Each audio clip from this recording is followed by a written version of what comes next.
And when I was thinking about this one, I said, oh, the perfect guy for this one is a fellow wrestler, the smartest wrestler I know, my old friend Chael P, who back in the day at ESPN, I pitched this exact concept to. I pitched it to them, Chael, and now here we are.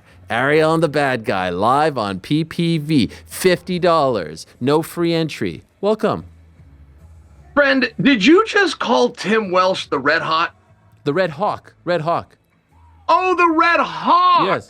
I like Hawk. Hot is a little funnier, I've got to tell you. I thought you'd call him the Red Hot, and I was going to pay you your due. Here he comes right now. Boy, they're not messing around on this broadcast. They go from one to the next. I love that spacing. Here's Fabian Edwards. Okay. Well, you know what? I spoke to George Greenberg, head man over at PFL, and I said we need to speed it up. Let's get right to it. Give the people what they want, right? Isn't it better that way? Oh, I'm way into it. I'm actually really impressed that they did that. They got that one out. And by the way, can we go back in time? What happened with AJ McKee tonight? I mean, where did Hughes come from? That was very impressive and surprising, by the way. So you didn't expect that? No. What do you do wrong? No, AJ McKee's as good of a fighter. AJ McKee's as good of a fighter as you're going to come across.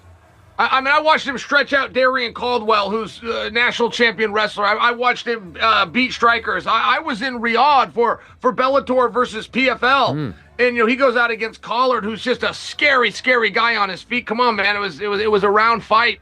McKee's awesome. Sometimes when you get on a roll, it can work against you. If fights aren't as hard as maybe they should be, you expect the next fight to not be as hard as it can turn out to be. Things can fall apart, and Hughes showed up to play tonight. Hughes is good, man. He signed a massive deal with PFL, got his first one out of the way in June in Dublin for Bellator. Now 2-0, and then he goes into the season. He's going to be one of the biggest names. So the gamble has paid off. Tell us about Johnny Eblen, Chael. You're high on Johnny Eblen. Mizzou wrestler, of course, we know about Tyron Woodley. He joined us. Mizzou. Michael Chandler, Mizzou. I mean, a long line of great guys who have come out of there. I do believe someone named Ben Askren as well. What do you know about Johnny Eblen? There was a year called 2022. I've heard of it. And at that time, the king of our industry at the weight class was Israel Adesanya. And Mike Kogan, who is as reputable and as knowledgeable as this industry has, said Johnny Eblen could beat him. And Kogan said, I'll do whatever I can to make the fight, but I will put Johnny in there with anybody. He said, nobody can beat Johnny. And by the way, Johnny's undefeated. Johnny fought 5 rounds against Gegard Mousasi. He won all 5 rounds. I mean, Johnny really is this talented. I did not know on a personal level how good he is. I got invited to a private workout. I attended his private workout. He is better than I knew he was, and he was the world champion who was undefeated and had a win over Gegard when I went to see him. Point being, I knew he was good. I did not know he's as good as it turns out he is. Ariel, his Muay Thai is nasty. You bring up that Missouri wrestling, and I'm glad you did, because anyone that's watched him fight, he doesn't use it. This guy is a Muay Thai. He will bring those elbows. He will bring those knees. It's not just kickboxing. He will clinch you. It's incredible. And then he's got the pace, right? He's got that ability to push the pace. I'm telling you right now, Edwards can upset him right now, but he's going to have to do it in the first round. Johnny's going to put a pace on him. Edwards is going to be different in round 2. He's going to be much different in round 3. He's going to be falling apart by round 4. That's not because he did anything wrong. Johnny just has one of those weapons like St. Pierre used to have where he can put a pressure on you that's hard to deal with. That's my prediction. Okay, I love this. You know what's interesting? 2 fights ago, I felt like there was a thing that Johnny Eblen might be the best middleweight in the world, that he could beat the UFC's middleweight. Then he fights Fabian Edwards, if you recall, gets cut open. It looks very troublesome for him. He turns it around. He gets the win. 3rd round. Then he fights Impa Kasangane. You were there, and it wasn't his best showing, right? And Impa's on a roll these days, but he's coming down from 205 to 185. I feel like Johnny needs to remind people who he is and get an emphatic win here. A decision win isn't enough for this narrative that he is just as good as whomever the UFC champion is to continue. That's a very accurate timeline and analysis. I just want to tell you, as an athlete, I gained respect for him in his fight with Impa because he did start to fatigue, because there was a time in there where that tide was turning, and Johnny, for the first time in his career, was given an opportunity to relinquish, and he said no. And he hung in there and he dug deep for about 10 minutes, and his cardio was shot. He had what we call an adrenaline dump. It's very hard to push through, but I watched him and he did. And even his fight with Edwards, where he suffered that cut, He dealt with adversity. Some of these guys get really good, Ariel, but they know aggression. They don't know fighting. Aggression is where the punches are going one way. Fighting is when they start coming back at you. I actually gained faith and confidence in Johnny in those 2 struggles that he had. Fabian said afterwards, one mistake. I made one mistake. He capitalized. He stopped me. Is that a fair assessment of what happened in the 3rd round? Yeah. You got to understand. I mean, think about how much different life is. If you're one of the baddest dudes in the world, which Fabian is, you're the top-ranked guy in the world, which Fabian is, there was never a day when you were the baddest dude in your own house. Think about that. He can beat everybody on the globe. He can't beat the dude up across the hall. Like, life is different when you grow up the way the Edwards boys did. And, of course, this is the first fight for the Edwards boys since Leon lost to Bilal back in July. Is that a thing, by the way? Like, do you feel like he's fighting with, or is that just something us media guys talk about? Like, oh, he's trying to get the family back on track. No, that's real. That's real. You feel those pressures, and no matter how slight, but it's a game of inches, you know. And one reason guys like you and I, we tell the audience about pressure, we tell them like these emotional approaches that we're discussing, but we don't take the time to say why it matters. It matters because that creates a fatigue. When you have these extra things on your shoulder, you have more pressure than the other guy. It's one of those things. It just creates an exhaustion faster, and this is massively a sport of I quit. It's designed as punches and kicks with takedowns and chokes, but it's the I quit business. I'm going to make you quit or you're going to make me quit. You got 25 minutes to do it. Eblin, the champ, favorite.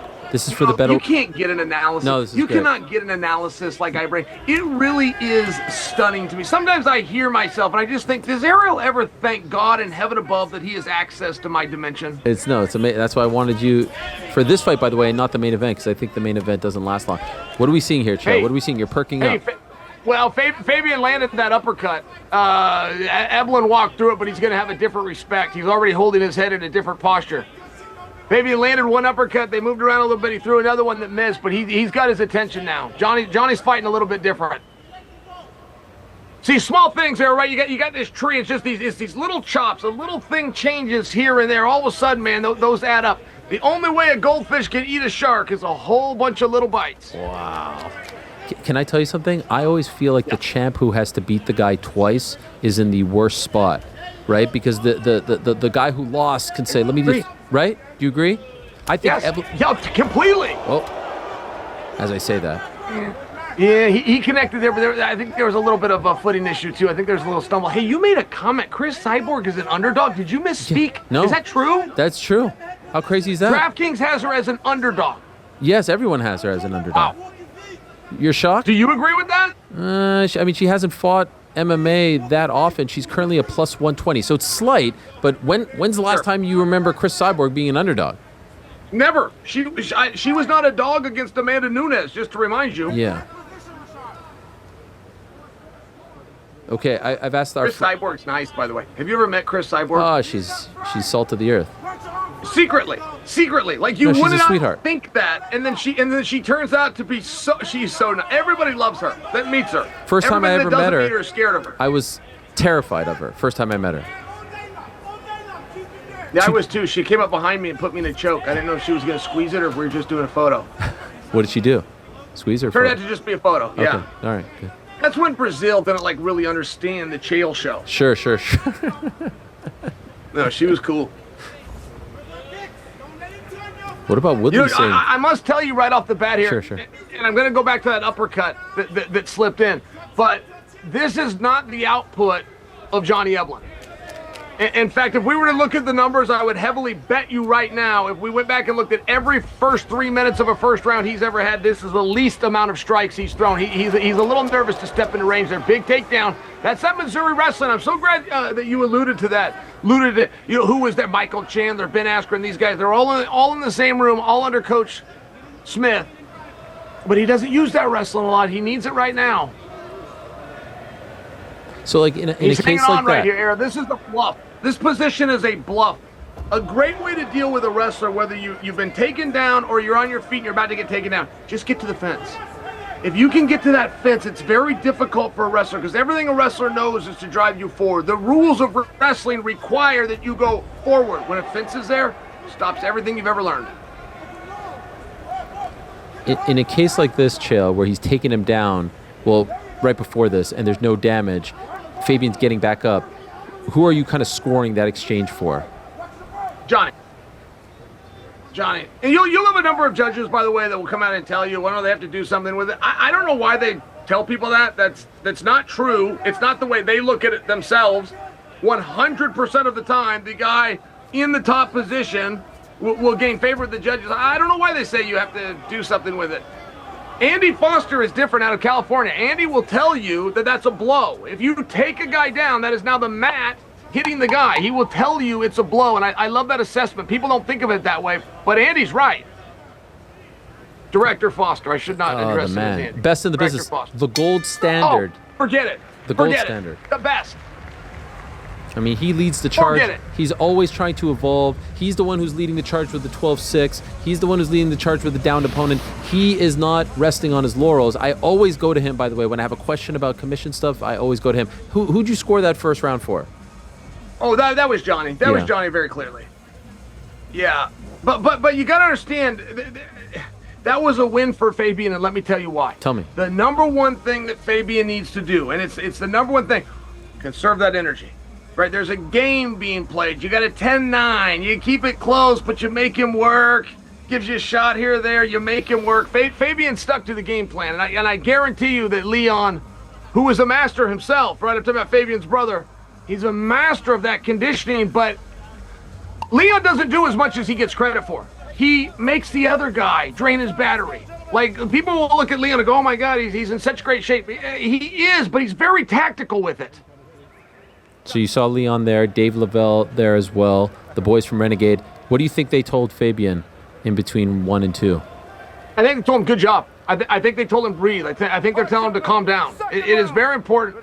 The biggest fear that a combat athlete has, jiu-jitsu, judo, wrestling, boxing, MMA, the biggest fear they have is not failure. Their biggest fear is exhaustion. That they will reach a point where they cannot follow the golden rule, which is to protect yourself at all times. So it's very important. If you want confidence, you talk about a guy who might confident, all he's talking to is his level of conditioning. When a guy says, yeah, I'm ready, I'm confident, it's the greatest camp ever, all that means is he believes he can outpush the other guy. Orthodox southpaw, we're seeing it here, Chael. Who do you favor in that when it's orthodox southpaw? Is there a blanket answer for this, or is that not fair? Fabian is faster. Generally, it favors the southpaw. It shouldn't. I'm a southpaw. Ariel, I'm not trying to be funny. I fought 51 men, not counting amateurs. I don't know if any of them were southpaw. I don't know if all of them were southpaw. I don't even know what it means. I don't know why people talk about it. It's what leg does a guy lead? Who gives a damn what leg? I don't know, but there's a reason. Other people would disagree with me. I've been brought into camps before. Dan Henderson flew me out and put me up to train with him for Vitor because Vitor was southpaw. I don't know what the difference is. I lead this leg instead of this leg. I don't get it, but other people do. Okay, can I throw this theory out to you? I believe that wrestlers are the best switch hitters in fighting. And what I mean by switch hitting is they switch stances because, correct me if I'm wrong, as a wrestler, if you are a righty, your right foot is forward. You shoot with your right foot forward. If you are a lefty, your left foot is forward. However, if you're a boxer and you're a righty, your left foot is forward. And so you are most comfortable with the right foot forward and the left foot forward. Is that why the Dominic Cruzes of the world, the TJ Dillashaw's of the world are so much more comfortable switching stances as opposed to the strikers in MMA? Yes, Cody Garbrandt as well to throw names out here, but yes, Cody probably does it better than anybody I've seen, but yes, you're exactly right. And it's very confusing. Yeah, my son has his visions that he's going to get into it, and I've told him, man, when you get there on day one with boxing, you got to lie. The coach is going to ask you on day one, are you left-handed or right-handed? You must say you're left-handed. You're going to spend the majority of his life wrestling. So you got to be able to just stand up. We used to have wrestlers, Kenny Monday, Kevin Jackson, they came over to the sport. They had a very hard time. But one of the reasons is they would literally switch their feet and everybody, okay, he's boxing. Okay, now he's back to wrestling. It was one of those things, right? As the sport was evolving, that was one of the things that we learned. We need to hide that a little bit better or just avoid it. Learn to fight southpaw. By the way, you didn't know you'd get that analysis from me. I mean, come on. Right, left? That's big time stuff. That was excellent. That was very, and you're completely spot on, which is why I use the example of my son. It is the first thing that a boxing coach will ask you when you get, first thing, when he says, hey, you'll exchange names, and then he will say, young man, are you southpaw? Are you right-handed or are you left-handed? Tells you where you put your feet. Everything comes off of your feet. So the same thing goes with wrestling. You get in that stance, you spend your whole career in it. So it's a really big deal. You don't want to have to switch him if you choose to go over to MMA, to your point.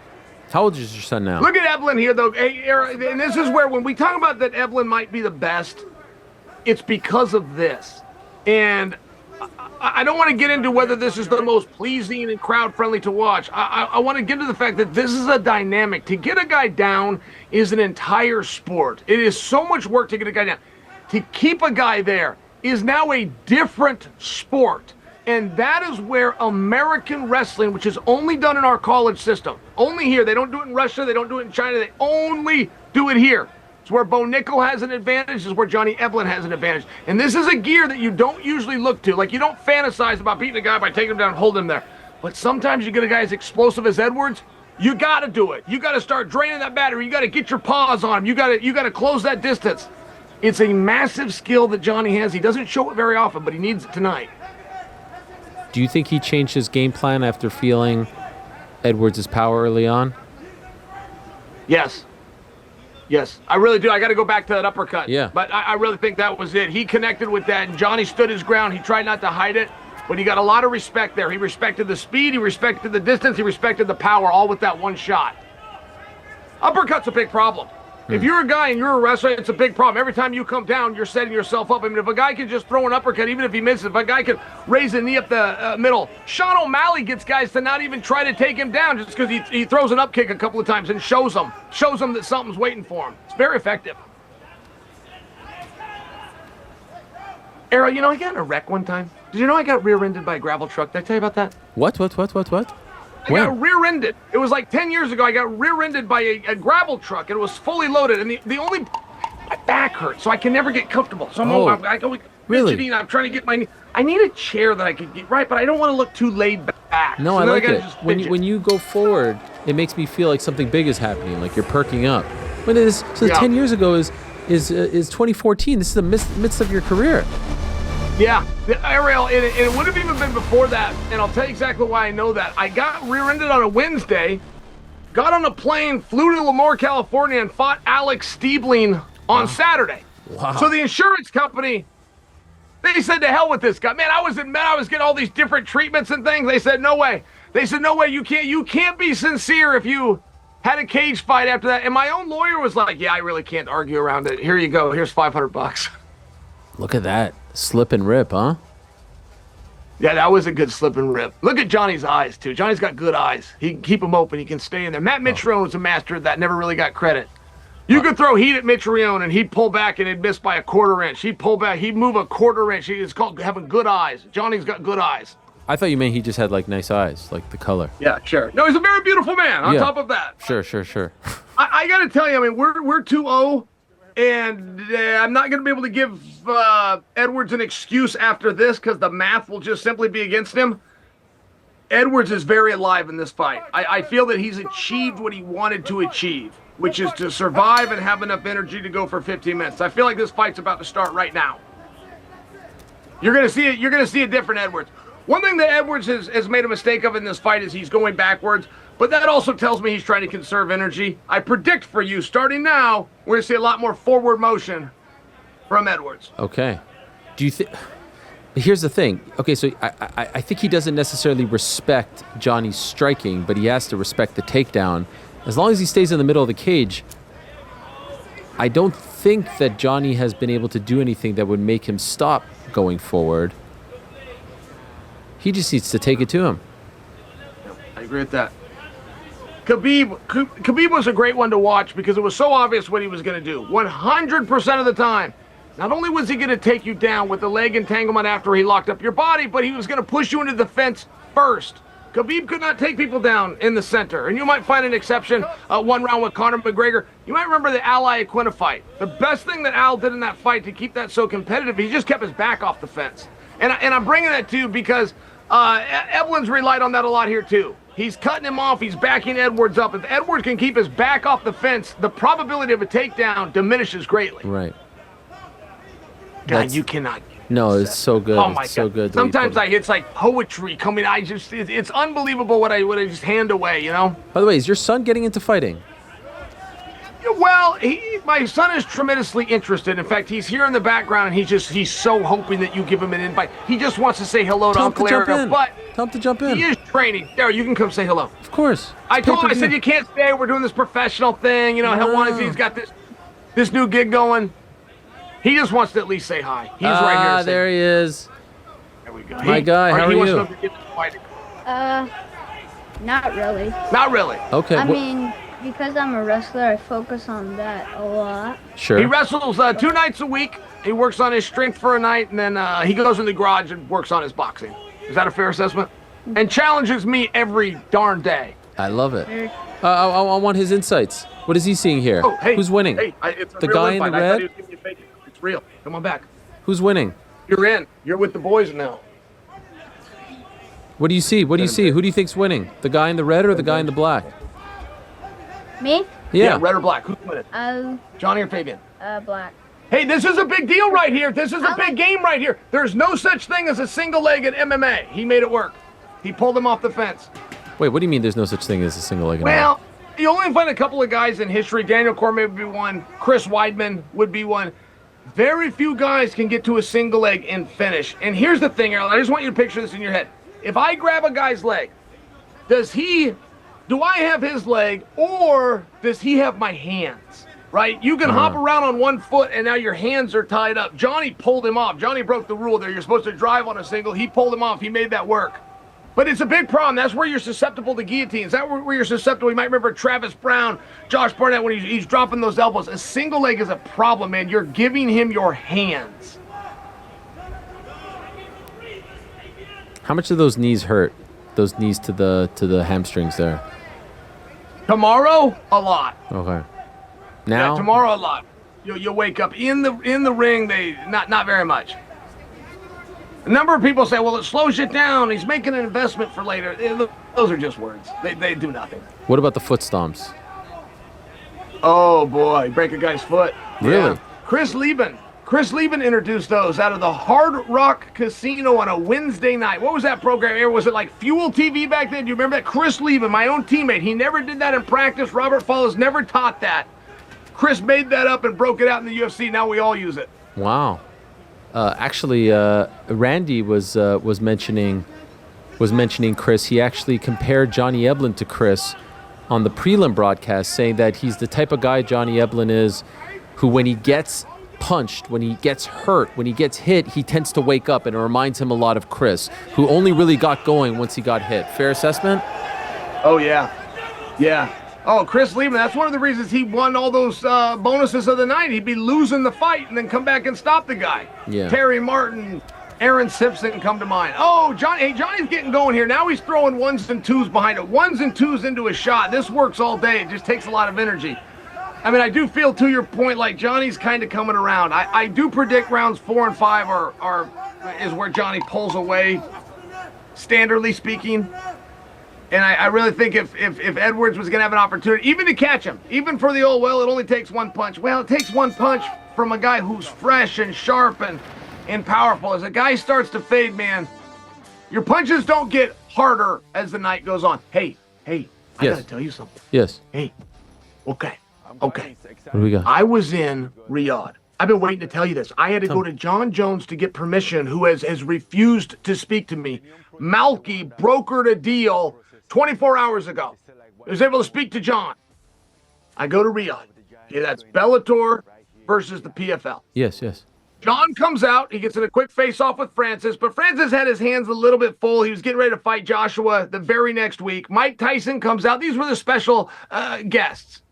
When I'm coming through the airport, there is a black man who is getting essentially profiled, and I hear it happening. Okay, I know that's sensitive stuff, but I hear it happening, and I turn because I actually know the answer to the question the black man is asking. That black man was Jon Jones. So I go over and I'm helping Jon Jones to get through security, but now we're together. Wow. So I pick his brain, and I said, and the whole reason he was out there is to watch Bader versus Problemo. Francis is there because he's going to take on the winner. So it's very natural for me to say to John, what's going to happen with Problemo and Francis? He gave me about a 8, 5-minute breakdown of that fight, and in no uncertain terms, he took problemo, and it had nothing to do with his personal problems with Francis. He said he's just too big. He said he's too strong, he's too young, he's too wild. He's too willing to step in and engage. He said he's going to knock Francis out. He said he's going to knock Francis out in the first round. Come on. Yes. Was that the first time you talked to him in... Ever. I remember when we did the show, the post-fight show, and he just beat Gustafsson for the second time, and you asked him a question, and you said, I'm not answering your question. Yes. And then I sat there for the rest of the... Yeah, he literally, he wasn't going to blink, and we knew he wasn't going to blink. He was not going to speak to me. That's why I had to go to Malky. I went to Malky like 3 times to get this done. I mean, this fight that I'm referencing was back in February. If I'm wrong, it was March. No, February. I finally told Malky, I'm out of time. The fight is Saturday. I either have permission to tell this story or I don't. And he went and got it. I was able to speak with Jon about it. I just said, Jon, I said, man, if anybody has the right to an opinion, it's the heavyweight champion of the world, okay? I would like to know, what do you think about these 2 heavyweights? One was the world champion that never lost his belt. You came and picked it up. The other one now grabbed a strap off of Bader. Like, in many ways, this is the true heavyweight championship. Like, it is very meaningful for the lineage of our sport what happens tonight.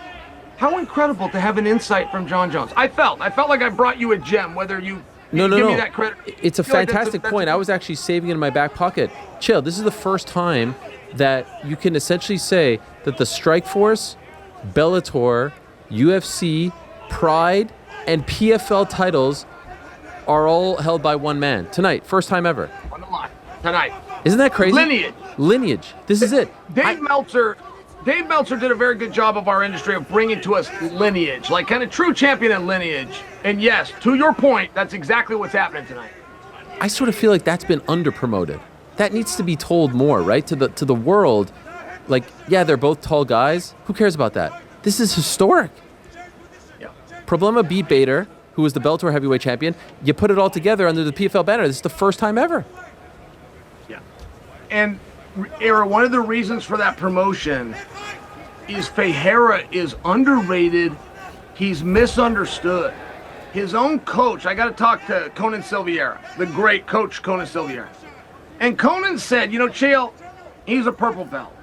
And he said, that black belt's not coming anytime soon.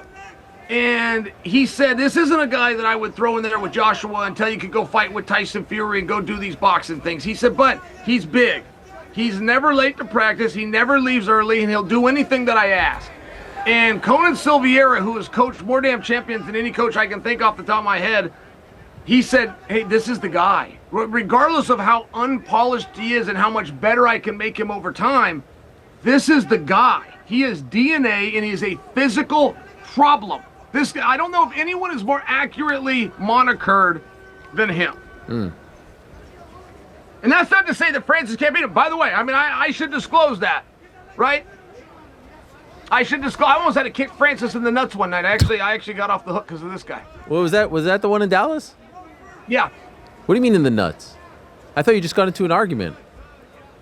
Yeah, of which I was going to have to kick him in the nuts. Not I did kick him in the nuts. I was squaring up his nuts. They were in front of me. I was wearing my size 10 crocodiles, and I was going to stick them right in his testicles. Are you understanding what I'm saying?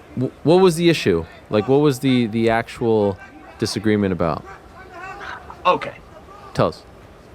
He does not enjoy me, and he's let me know that a couple of times because of commentaries I've done. Now, I didn't like what he did to the UFC. That was my opinion. I don't like that a guy's under contract and holds up a belt. That is my opinion. That's not a brutal opinion. You only have 2 opinions, right? You're rolling with him or you're not. He was upset about that. And then the mistake I made is after talking all this trash about him, when I saw him in the parking garage, his back was to me. So I went up to do like, hey, how you doing? Like grab him from behind, like, hey, how you doing? And he saw my hand coming and he moved and he said, you're going to touch me. And it was like one of these things. How you can't touch me? It like got really weird, really fast. And then he almost got a size 10 right in the ding dong. This was Jake and Nate. I said, Francis. He didn't see my son there. Nate Diaz had just given my son, I'm name dropping, but he gave my son a pair of gloves. So my son he's like shadow boxing with these new gloves on. And I said, Francis, not in front of my son. And he looked over and he dropped it. I've always respected that about him. Appreciate it. The Yeah. more I appreciate it, but Appreciate his testicles appreciates it more. Let me tell you, I would have stabbed him if I was going to start with the nuts out. What do you think happens if your son's not there? Probably nothing. Yeah. Probably nothing. But he was getting more heated as it went. It was one of those things. Like, he kind of has a friendly voice. But I swear to goodness, when he turned and squared up with me, Ariel, I felt like I was staring at the biggest man I've ever seen. That is how he felt in that moment, where I'm literally looking at him going, oh, you're a really big guy. I had that feeling one time with Brock Lesnar. I met Brock Lesnar. I remember standing next to him going, this is the biggest guy I've ever met.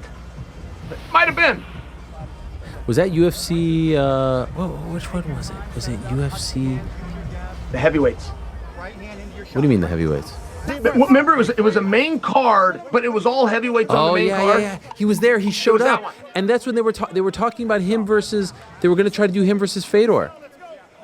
They were going to try to do him versus Fedor, and that night, Frank Mir fought. Yes. And I can't remember who he fought. Maybe Kane.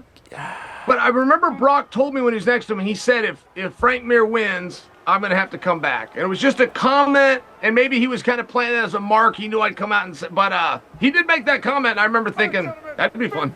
JDS. He fought JDS. Frank Mir in the main event. JDS, that's exactly right. God, JDS could box. Yeah. JDS might be the best boxer heavyweight had seen in the UFC at that time. Pure boxer, yes, Oh, yeah. he might have. Remember when he threw that uppercut, knocked out Verdun? Oh, it was tremendous. Uh-oh. All right, whoa, oh, you can't call timeout. All right, here we go. Eye poke. That's always been a sticky one. Like, Beltran called that exactly the way you should. However, there's, just for conversation, in the rule book, you cannot call timeout. If you say stop for any reason, I mean, it's the entire point of the fight is to make the other guy stop. It's always been one of these fine lines. Now, I disagree with the rule book. We all know the intent. This is the right call. I'm making conversation with you. But you can't call timeout in MMA. Okay, let's see what happened here. Oh, yeah. he took a poke right in the eye. Yeah. Worst. Here, you'll see it from this angle. Here, watch Fabian's right arm. Yeah. His right hand. You okay, Johnny?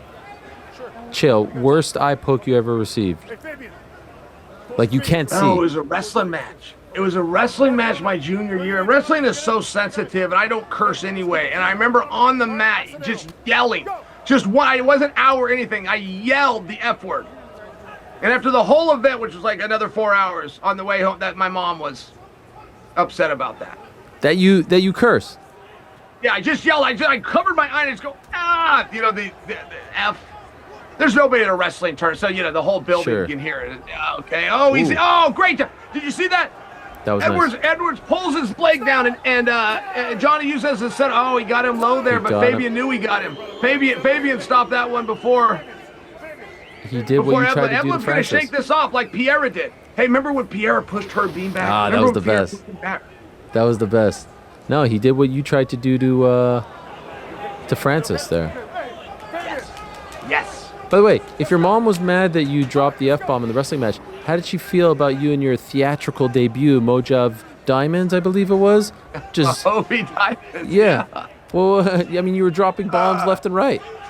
Yeah, she understood. You know, Okay. I also killed like 14 guys with machetes and machine guns. So, look at this. Look at Johnny, man. This is a high pace. You're not seeing it because it's not all working, but going in for a shot, making him sprawl, coming back up, coming up with punches, man. This is very high-level fighting right here. He's brawling. This isn't beautiful like, say, Jon Jones would do. This is a brawl, but this is very high-level stuff. Okay, so let me ask you, Chael. Remember I said earlier, like, the momentum as far as, oh, Johnny's one of the top 3 middleweights in the world had slowed down.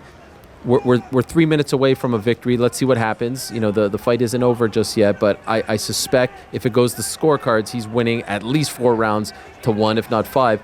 Did he do anything to change that here with this performance? Ariel, I like the adversity. Okay. I like the fact that he's having a hard time getting him down, that he's struggling, that he took an uppercut early, that he changed his stance. I see those things as positives. I know that's not what the guys on Monday morning come out with. It's got to be dominance, and it's got to be smooth, and it's got to be a finish in it, but that's just not realistic. You get these guys, man, they find themselves in hard contests, and they find a way to win. To your point you made earlier, and it was the fairest thing we've talked about so far. What is John? Why does John even want to be here? right? I mean, he's already beat the guy once, whether it was hard or not. He got away with it. Woo, I got one. You want to move on. He's got nothing to gain. If he loses the fight, he loses the belt, he loses the undefeated record, and then what? He goes into a rubber match with a guy that he didn't want to fight the second time in the first place. Now he's fighting him a third time. It's a very hard spot, Ariel, and he's still winning each round. This is a very impressive performance. I mean, if I'm juxtaposing him, I'm putting in there. Robert Whittaker's as good of a fighter as you're going to see. Chimaev is on as good of a roll as you're going to see. I don't know how these guys come out and whip Johnny's ass. What about DDP? They're not throwing Johnny Eblen down. Bo Nickel wouldn't pretend he could just throw Johnny Eblen down. What about DDP? Hey Siri, text Bo Nickel. Oh. Could you throw Johnny Eblen down and keep him there for 15 minutes if you needed to? Ariel wants to know. Yeah, I do want to know. Let us know what he says. What about DDP? Hey Siri, text Bo Nickel. Could you throw Johnny Eblen down and keep him there for 15 minutes? Ariel and I would like to know. Bo Nickel returning to action here in New York in a month against Paul Craig. What about DDP? What do you think of that booking? How the hell do you come up with that? Paul You got to Craig answer my is DDP question, though. Can Eblin hang with DDP?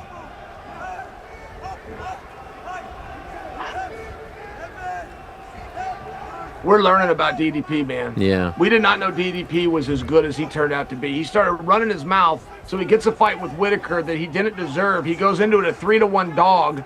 He wins the whole damn fight and gets Whittaker out of there. Then he parlays that. He chickens out of a fight with Izzy. He shows up after like an 8-month break, and he out-conditions and out-kickboxes Sean Strickland. Sean, I'm very close with Sean. Sean felt like he won that fight. I thought Sean lost all 5 rounds. That's what I thought. And then he draws into Izzy, which, you know, there was so much stuff on that, and he came out of. I mean, I'm just saying, DDP, we don't quite know where his limit is. We just don't.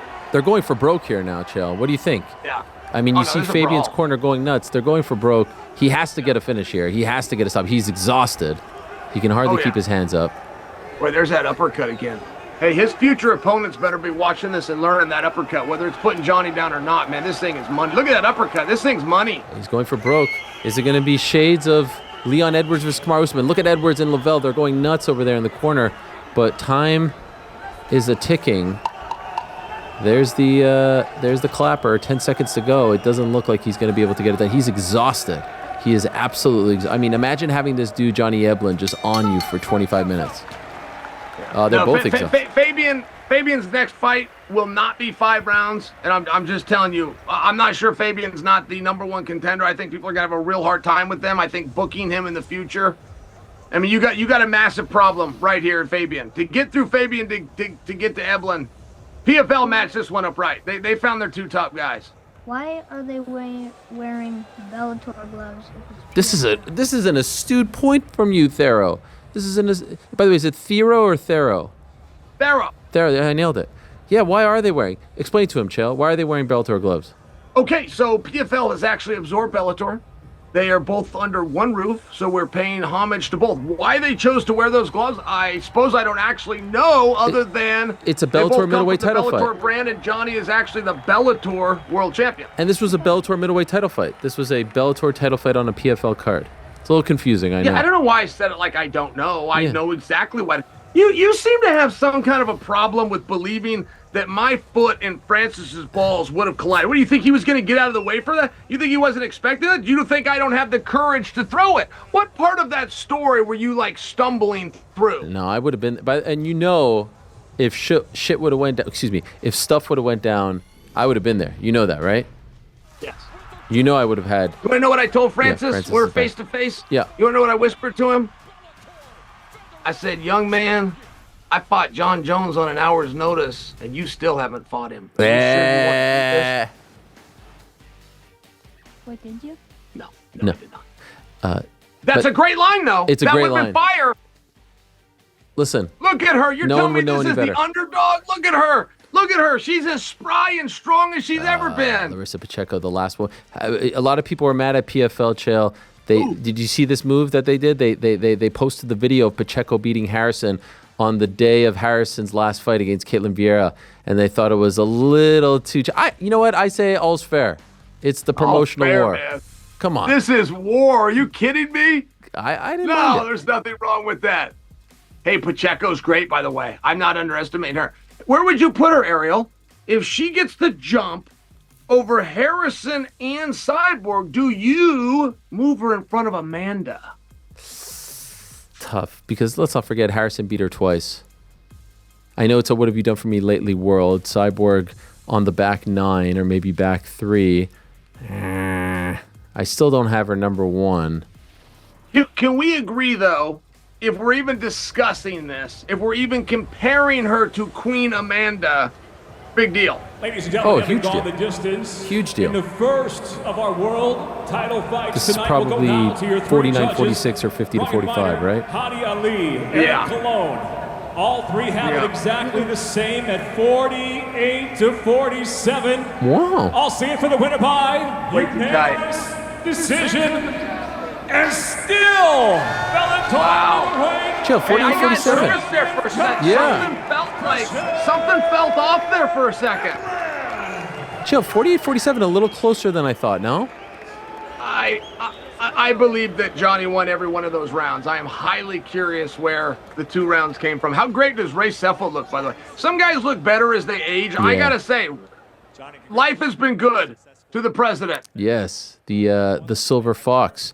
Can I ask you, Chill? We were talking about John. We were talking about the heavyweights, this and that. Do you think he's trolling when he says he won't fight Tom? I feel like he's just trying to rile us up. I think he would fight Tom if he beats Stipe. He would fight him. Yeah. There was a little bit of a misunderstanding, in all fairness, in John's specific words. If we're trying to take him at literal and hold him to it, which we shouldn't do to storytellers and fighters, but, Ariel, John is committed to one more fight. Now, he's committed to that one more fight as a way of making sure that he doesn't fall for what we're all trying to get him to fall for, which is to take his eyes off of the baddest son of a bitch he's ever faced. Not maybe.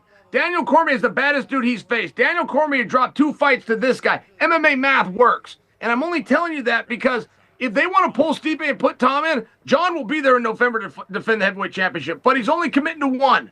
That's where the misunderstanding comes. That 1 right now is Stipe. But John is committed to 1, and he's committed to the Garden in November on pay-per-view for the belt. That's the truth. Yeah, I agree.